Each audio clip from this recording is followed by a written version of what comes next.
दोस्तों, आज फिर मैं नई परख के दर्शकों को सीधा संबोधित करने वाला हूं। हमेशा की तरह मेरी बात बिना किसी लाग लपेट के, बिना किसी हेर-फेर के सीधी और सटीक होगी। दोस्तों, आज मैंने एक ऐसा वीडियो क्लिप सुबह-सुबह देखा, जिससे मन चिंताओं से भर गया। मुझे अपने देश के बारे में चिंता हुई और प्रधानमंत्री नरेंद्र मोदी के बारे में भी चिंता हुई। लोग मुझे नरेंद्र मोदी का आलोचक कहते हैं, लेकिन आखिरकार वो इस देश के प्रधानमंत्री हैं। अगर नरेंद्र मोदी का अहित होगा, तो उसका सीधा संबंध देश के हित से जुड़ा होगा।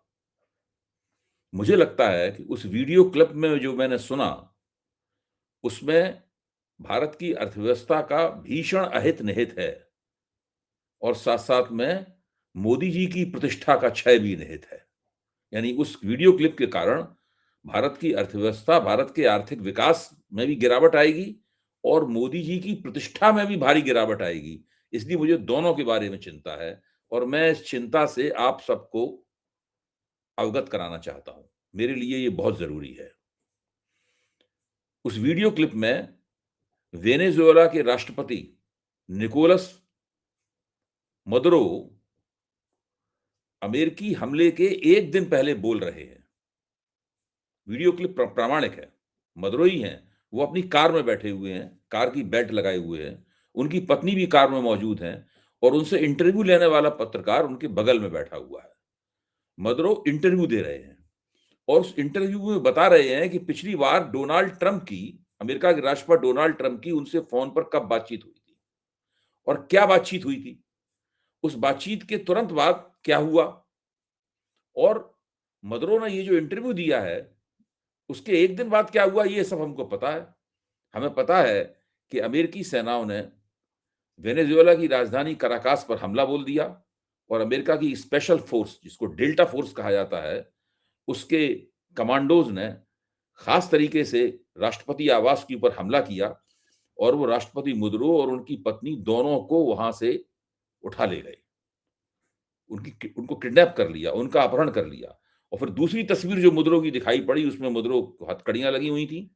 उनकी पत्नी भी अमेरिकी कब्ज़े में थी और मुद्रो के आस-पास जो अमेरिकी लोग दिख रहे थे, उनकी वर्दी पे लिखा हुआ था डीईए। उनकी वर्दी पे लिखा हुआ था, वो अमेरिका की ड्रग एनफोर्समेंट एजेंसी के कर्मचारी थे। यानी अमेरिका में मदुरो को एक ड्रग लॉर्ड की तरह उनके खिलाफ मुकदमा चलाया जाने वाला है। न्यूयॉर्क के एक थाने में मुकदमा दर्ज कर लिया गया है। कल मैंने major general doctor Dilawar Singh से पूछा था कि ये तो कोई बात नहीं हुई कि हम हिंदुस्तान में करोलबाग के किसी थाने में किसी के खिलाफ मुकदमा दर्ज कर लें और फिर उसको दूसरे देश से अपहरण करके लाएँ और हिंदुस्तान की जेल में डालकर उन अभियोगों के ऊपर उसके खिलाफ मुकदमा चलाएँ। अमेरिका ऐसा कर रहा है। अब देखिए मदुरो उस इंटरव्यू में क्या कह रहे हैं और क्यों मुझे वो इंटरव्यू नरेंद्र मोदी और भारत की अर्थव्यवस्था के लिए खतरनाक लग रहा है। ज़रा सुनिए, मदुरो क्या कह रहे हैं इंटरव्यू में। मदुरो कह रहे हैं, मेरी उनसे केवल एक बार फ़ोन पर बात हुई है, यानी डोनाल्ड ट्रंप से।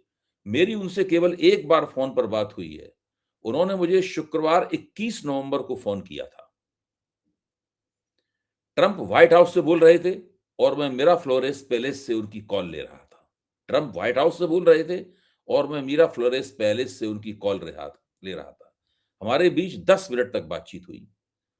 ये चर्चा शिष्ट लहजे में हुई, काफ़ी शिष्ट लहजे में हुई। राष्ट्रपति ट्रंप ने आपसे क्या कहा? बगल में पत्रकार बैठा था, उसने पूछा, राष्ट्रपति ट्रंप ने आपसे क्या कहा? तो मदुरो ने जवाब दिया, ट्रंप का पहला वाक्य था, प्रेसिडेंट मुदुरो। मेरा जवाब था, मिस्टर प्रेसिडेंट डोनाल्ड ट्रंप। अब मदुरो कहते हैं, मेरा ख्याल है कि बातचीत तो खुशगवार थी, पर उसके बाद की घटनाएँ खुशगवार नहीं निकली। यहाँ मदुरो हवाला दे रहे हैं कि किस तरह ट्रंप ने उनसे बातचीत करने के बाद में पूरा वेनेजुएला के तेल का व्यापार उसका समुद्र में ब्लॉकेट कर दिया और कोई भी चीज़ वेनेजुएला आना लगभग बंद हो गई। न वेनेजुएला कहीं कोई चीज़ भेज सकता था और न ही कोई चीज़ वेनेजुएला आ सकती थी। उसके बाद तेल ले जाने वाले जहाज़ों पर अमेरिकी सेना ने हमले किए। इसमें 100 से ज़्यादा लोग मारे गए। उसी के बारे में यहाँ पर राष्ट्रपति मुद्रो कह रहे हैं। वो कह रहे हैं, मेरा ख्याल है कि वह बातचीत तो खुशगवार थी, पर उसके बाद की घटनाएँ खुशगवार नहीं निकली। मैं यूनाइटेड स्टेट्स के लोगों से कहना चाहता हूँ कि वे मेरी सरकार को अपने लिए एक मित्रवत सरकार की तरह देखें। हमें और गंभीरता से बातचीत शुरू करनी चाहिए। यह बातचीत तथ्यों पर आधारित हो तो बेहतर होगा। अमेरिका की सरकार जानती है कि हमने उनके द्वारा नियुक्त वार्ताकारों से क्या कहा है।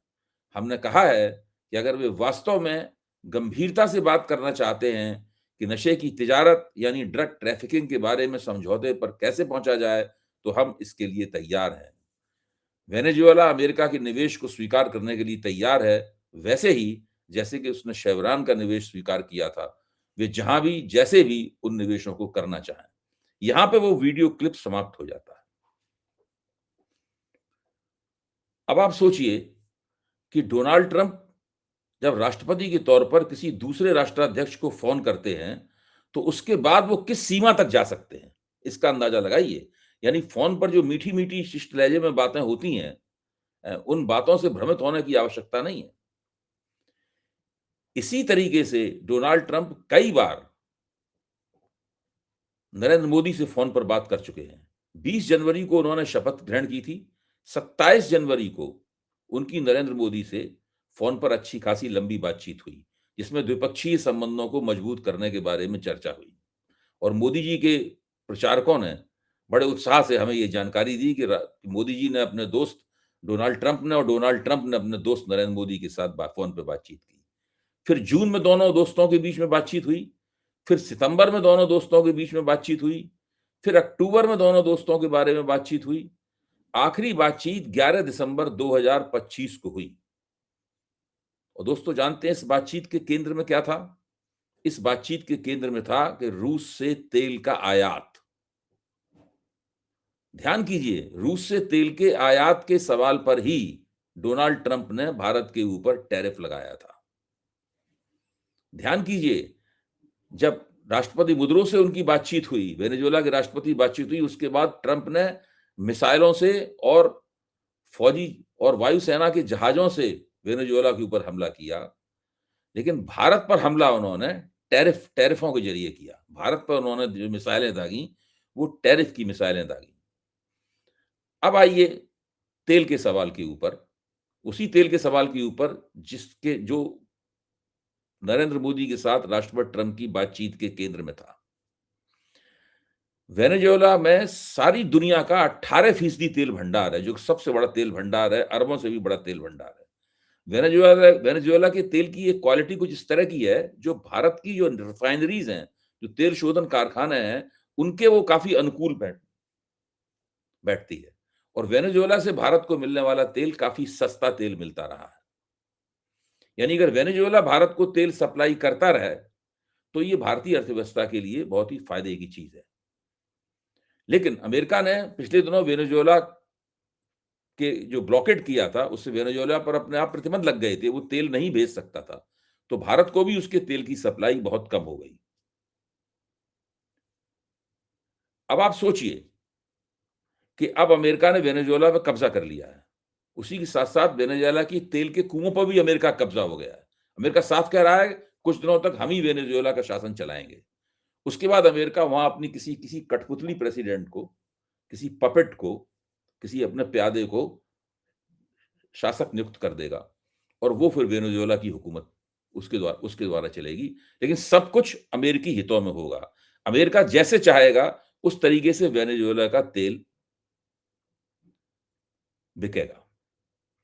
अब जरा कुछ तथ्यों को सुनिए।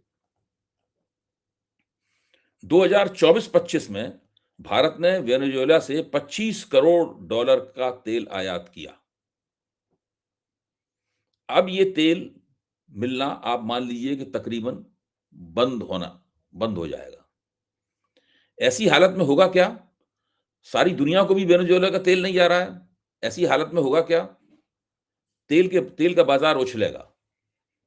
तेल की कीमत बढ़ेगी और आज 4 तारीख है, 5 जनवरी को तेल के बाजार में एक गैप अप ओपनिंग होगी। गैप अप ओपनिंग एक टेक्निकल शब्द है। गैप अप ओपनिंग का मतलब क्या है? कल जब जहां बाजार बंद हुआ था, वहां से काफी ऊंचा बाजार खुलेगा। यानी अगर कल बाजार जब बंद हुआ था तब तेल के एक बैरल की कीमत $60 थी, $60 थी, तो हो सकता है कि 5 जनवरी को जब तेल का बाजार खुले तो तेल की बैरल की एक कीमत $67 हो जाए, या हो सकता है तेल के बैरल की एक कीमत $70 हो जाए। तो इस गैप अप ओपनिंग के कारण भारत की जो ऊर्जा अर्थव्यवस्था है, जो एनर्जी इकोनॉमी है, तुरंत बुरी तरह संकट में चली जाएगी और भारत की पूरी अर्थव्यवस्था उसकी ऊर्जा इकोनॉमी, पूरी अर्थव्यवस्था के तार उसकी ऊर्जा इकोनॉमी के तारों से जुड़े होते हैं। ऊर्जा इकोनॉमी जिस तरह चलती है, उसी तरह भारत की अर्थव्यवस्था के अन्य क्षेत्र अपना प्रदर्शन करते हैं, वो भी उसी तरीके से चलते हैं। अब आप सोचिए, एक तरफ तो वेनेजुएला से आने वाला तेल बंद होगा और दूसरी तरफ oil and natural gas company ने, ओएनजीसी ने वेनेजुएला के साथ में जो करार किए थे, वो करार पूरी तरीके से शून्य में बदल जाएंगे, ढक्कन हो जाएंगे पूरी तरीके से वो करार। और उन करारों के तहत ओएनजीसी ने वेनेजुएला में $700 मिलियन यानी 70 करोड़, $700 मिलियन का वहां पर निवेश कर रखा है। वो निवेश भी समझ लीजिए पूरी तरीके से गड्ढे में गया। अब आप सोचिए उस निवेश का भी कोई भी भारत को वो लाभ नहीं होने वाला है। अब आइए रूस के ऊपर। आप रूस से भारत ने 52.73 अरब डॉलर का तेल पिछले साल आयात किया। यह भारत की कुल तेल जरूरतों का 35 से 37% हिस्सा था। यानी रूस से बहुत बड़े कीमत पर भारत तेल का आयात कर रहा था। और भारत का स्वार्थ इसमें यह था कि जब रूस ने यूक्रेन से युद्ध शुरू किया तो उस युद्ध के कारण अमेरिका ने उसके ऊपर प्रतिबंध लगा दिए, यूरोप ने उसके ऊपर प्रतिबंध लगा दिए। तो उन प्रतिबंधों का मुकाबला करने के लिए रूस ने अपनी आमदनी बढ़ाने की कोशिश की और उसके लिए उसने अपना तेल सस्ता कर दिया। यानी भारत यूक्रेन युद्ध के कारण रूस से सस्ता तेल प्राप्त कर रहा था। लेकिन अमेरिका ने जब भारत के ऊपर टैरिफ मिसाइलों से हमला किया और उसके केंद्र में रूस से आयात किया जाने वाला तेल था, तो भारत ने उन टैरिफ मिसाइलों से बचने के लिए डर के मारे रूस से आयात बहुत कम कर दिया। अब स्थिति यह है कि भारत $60 प्रति बैरल तेल के ऊपर 68 से 70 और या एक हद और ऊपर जाएं तो $80 प्रति बैरल तेल खरीदने के अंदेशों का सामना कर रहा है। देखिए, हर 10 एक बैरल तेल के ऊपर जब भारत $10 ज्यादा खर्च करता है, इसका मतलब है कि उसको 14 से 15 अरब डॉलर अतिरिक्त खर्च करना पड़ता है।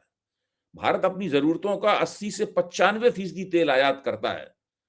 केवल 10 से 15% तेल ही भारत में पैदा होता है, भारत में निकाला जाता है। तो तेल की आयात पे खर्च होने वाली विदेशी मुद्रा की मात्रा बहुत ज्यादा बढ़ी है। और अगर तेल महंगा होता है तो पूरी भारतीय अर्थव्यवस्था हिल जाती है। पूरी जो उन्होंने अपने सामंजस्य किया है, पूरा जो एडजस्टमेंट कर रखा है अर्थव्यवस्था में, वो पूरा समीकरण तितर-बितर हो जाता है। यानी एक बैरल के ऊपर अगर भारत $10 ज्यादा खर्च करता है, मैं एक बार फिर दोहराऊंगा, तो 14 से 15 अरब डॉलर अतिरिक्त खर्चे का बोझ भारत को उठाना पड़ता है। वेनेजुएला से तेल बंद होता है, रूस से तेल पहले से ही बहुत कम हो चुका है। और आप देखिए अब क्या होने वाला है इसका। जैसे ही भारत को महंगा तेल खरीदना पड़ेगा, वैसे ही भारत का थोक मूल्य सूचकांक बढ़ जाएगा, उपभोक्ता मूल्य सूचकांक में उछाल आएगी, जिससे आम महंगाई बढ़ेगी, आम लोगों की क्रय शक्ति में गिरावट आएगी, रुपए पे अतिरिक्त दबाव बढ़ेगा। डॉलर के मुकाबले आज रुपया 83 से 88 के बीच में रहता है, जो और नीचे चला जाएगा। मुद्रास्फीति बढ़ने से, राजकोषीय घाटा बढ़ने से